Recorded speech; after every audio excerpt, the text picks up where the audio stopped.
On 14th of August 2005, a strange and terrifying guest was hovering over the skies of Athens, the capital of Greece. About 10,000 meters above the ground, a passenger plane was moving around silently, without interacting with anyone. The scary thing was that for the last 2 hours, this plane was not responding to any messages from the control tower. Fear had spread in the air of Athens. Was this a preparation for a terrorist attack or a hijacking event? Due to this fear, the Greek Air Force immediately sent its fighter jets after it. When the fighter jets reached close to the plane, a mind-blowing scene was seen inside the plane.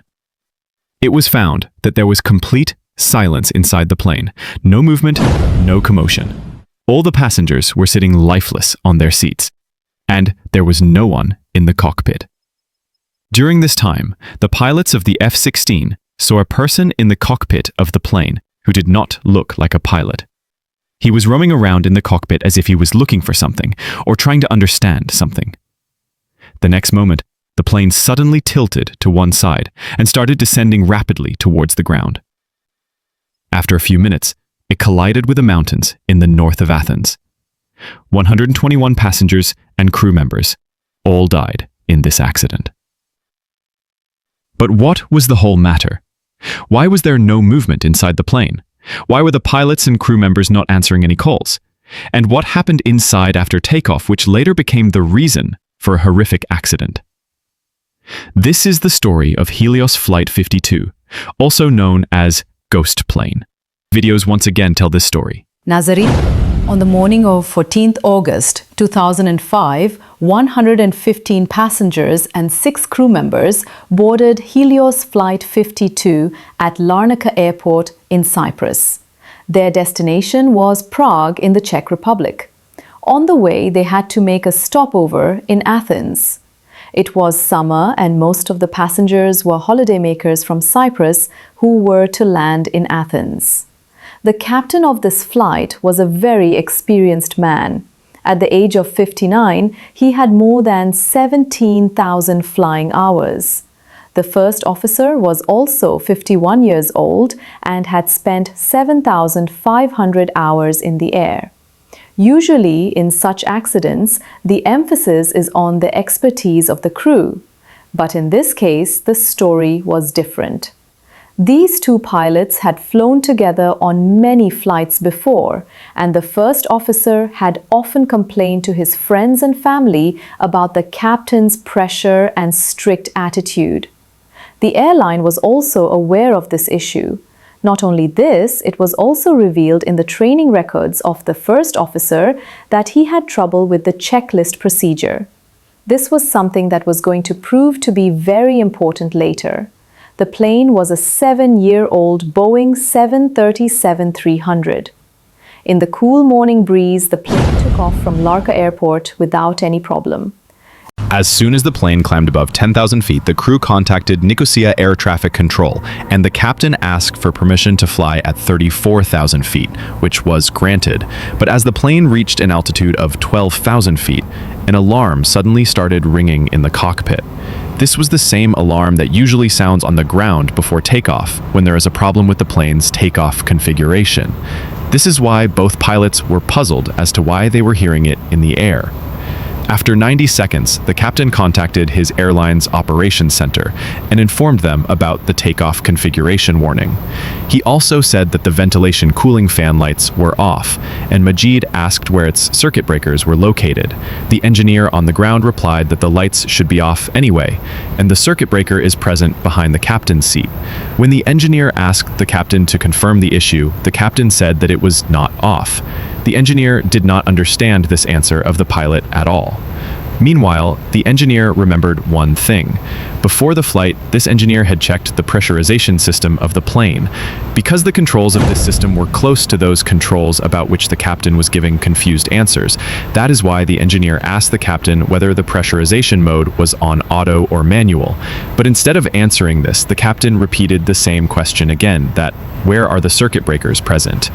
During this conversation, the oxygen masks of the passengers inside the plane had fallen down. Shortly after, Helios ground operations lost contact with the plane. The plane reached 34,000 feet, and all attempts to contact it were now unsuccessful. Helios operations then contacted Nicosia Air Traffic Control and asked them to try to contact Flight 52. For the next 5 minutes, the controller tried to contact the plane, but there was no response. The controller then contacted another plane near Flight 52 and asked them to try to contact it, but this method also failed. Meanwhile, Flight 52 had now entered Greek airspace without permission and continued with its flight plan. The Nicosia Air Traffic Controller also tried to contact Flight 52 on the emergency frequency, but there was no response from here either. Then they contacted Athens ATC in Greece and asked what was the reason. Are they in touch with Flight 52 or not? But unfortunately, there was no response from the plane to their radio calls. Now, there were two possibilities here. Either there is some radio transmission problem in Flight 52 due to which they are able to hear the calls, but their answers are not being transmitted, or both the pilots have been taken hostage. Keeping the first possibility in mind, the Athens control tower gave permission to the plane to land. But there was no indication from Flight 52 to land. Despite contacting more than 20 times, when there was no response, Athens ATC was forced to contact the Greek Air Force and told them that Flight 52 had entered the airspace without permission, and there was no response to the messages. The Greek Air Force immediately sent 2 F-16 jets to intercept them. Till then, Flight 52 was following its flight path perfectly, on autopilot. The point where it had to land had already been missed. Twice. But the plane was flying at 34,000 feet. At 7:30 a.m., Flight 52 made a holding pattern over the Athens airport. Holding pattern is the pattern in which the plane is circling over the airport and makes a landing approach as soon as it gets permission.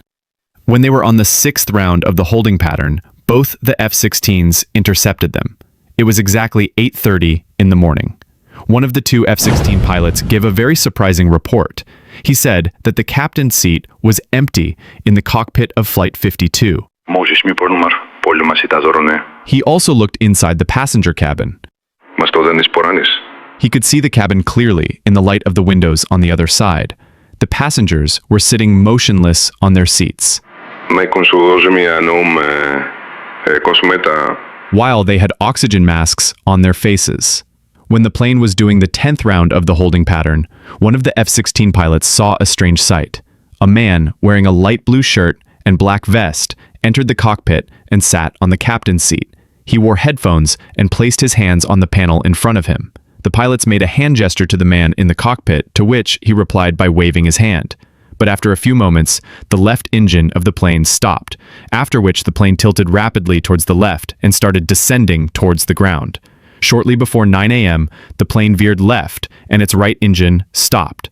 About 4 minutes later, the plane crashed into hills northwest of Athens and was destroyed. Investigators got to work immediately after the accident. They examined the wreckage and questioned the engineer who had performed maintenance work on the plane before the accident. The night before the accident, the same engineer had performed a pressurization leak test on the plane. During this test, he had moved the pressurization mode on the overhead panel from auto to manual position. But after finishing the work, he forgot to put the switch back on auto. The plane was flying at an altitude of 34,000 feet, and the air pressure inside began to decrease due to the manual position. The human brain can only function for 10 minutes in low pressure, and this condition is called hypoxia, that is, lack of oxygen. Its first effect is on the brain, which can lead to confusion, lack of thinking ability, and eventually unconsciousness or even death. Both the pilots had to check this switch in their pre-flight duties, but they did not pay attention, because normally that switch is in auto position. They had 2 more chances to identify the issue, before taxiing and after takeoff, but they missed each chance. When the plane went above 12,000 feet, the cabin altitude warning alarm started ringing, but the pilot's attention went towards the takeoff configuration warning instead of the pressurization system. In this misunderstanding, they started the procedure which is usually done on the runway before takeoff, and thus they completely ignored the real issue. During this time, oxygen masks came out in the plane, and the oxygen light nearby came on, but due to the initial effects of hypoxia, they probably did not pay attention to this. This was the time when the captain and first officer fainted, and after the 10-minute oxygen supply ended, the passengers and crew also lost consciousness. Now the question arises that, who was the person in the cockpit who reached there 2 hours after they fainted? Investigation revealed that it was flight attendant Andreas Programu, who had a commercial pilot license but was not qualified to fly a 737. The cockpit voice recorder revealed that Promzo tried to make calls after the engines failed, but he forgot to press the transmit button. The investigation board found that his flying expertise was not enough to control a Boeing 737 when the engines had failed due to exhaustion of fuel. And even if he had somehow managed to land the plane, It was impossible for the passengers and crew to survive because prolonged hypoxia causes irreversible damage to the brain. During the investigation, 3 out of 4 portable oxygen cylinders were found in used condition in the wreckage of the plane. This proved that Promzo and perhaps 2 more cabin crew members had used these cylinders, due to which he remained conscious for a longer time than the other passengers and pilots. After the accident of Helios Flight 52, the aviation industry learned a lot, and many new SOPs were also made in which Boeing was instructed to increase the training of pilots and understand the difference between warnings. After implementing these SOPs, an accident like Helios Flight 52 has not happened again till date. Hope you will like and share this video. Thank you very much for your loving comments. See you in the next great video.